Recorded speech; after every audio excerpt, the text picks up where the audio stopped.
Okay, so I'm going to clean this Marlin Model 8083 22 Magnum. This can only fire the 22 Magnum round, can't fire a long rifle or short.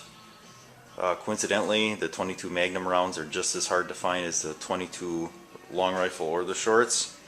Also, if you have a 22 plinking target set up, this should not be used because this will destroy a plinking target. It's just not set up for like what a long rifle would shoot. A couple things here. You want to make sure that there's nothing in the chamber. So if we look down here, you can kind of see that there's some orange. It's hard to see with the scope in the way. That's the actual guide for the magazine, the tube magazine. So if there were a round in the magazine, you would actually see it there. What we're seeing here is the end of the tube or the guide. The other thing you want to make sure you follow too is never tell your wife what you actually paid for any of your firearms. Okay, so I got it all broken down. There's two main parts here. We got the bolt, which we can probably strip down a little bit yet, and then we got the barrel trigger mechanism in the magazine tube here. There's not much to this.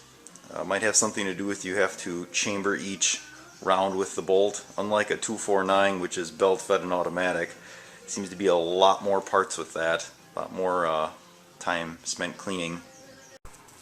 Okay, so the bolt actually does come down a little bit further. This part here on the end, this houses the firing pin and the extractor. If you spin it and kind of lightly pull, there's a groove here, and there's a pin actually in here. You just line it up to take that apart to get in there and clean. Actually wasn't too bad, and you can just spin it back around until it lines up on the bottom. This part here does come apart. What you got to do is pull back on this, which I'm not going to do, and then you slide it down in here and that releases the tension on the spring. And then on this side here there's a screw. You take that screw out and then you can pull this whole assembly out here. So this is the way it is now. It's ready to go back into the rifle. Alright, so here it is all put back together. Some things that I like to use: old toothbrush, this brush, and if you're using a brush, you should only use it in the direction that the round would travel, not against it, because it is a rifled barrel. These for the little patches. Q-tips too work well for getting in areas. So yeah, here it is all put back together again.